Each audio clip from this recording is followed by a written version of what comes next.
You did a whole series. Tales from the Trenches was the title. I remember you talking about like something with the MCT labels, which just background for everyone.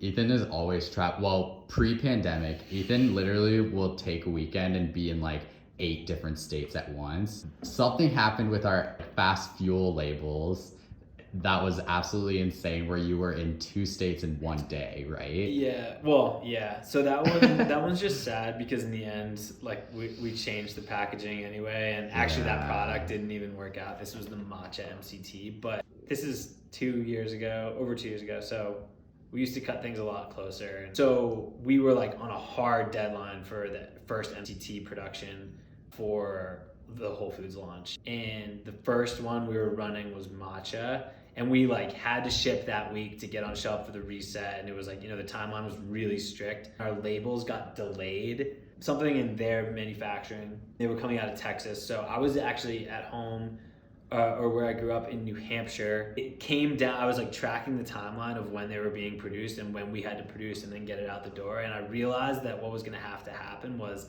the labels, the day they were ready for pickup, they had to be in Florida where we were producing. So, and there was like not a single hour of wiggle room basically. And so I didn't want to do it, but I drove to Boston.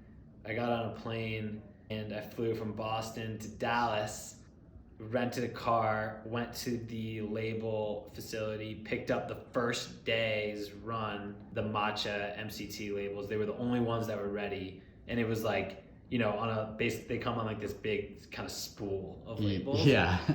And so I picked up whatever it was, 25,000. It was like the first 25,000 off the line, packed them into a box, and then drove back to the airport, checked it through, and flew those to Florida and got those, and then brought them to our plant and went right into production. Wow. Yeah, and again, like that SKU didn't work out, so this is the kind of stuff you do. But yeah, like we would have not been able to do our Whole Foods launch if they hadn't been there that day. So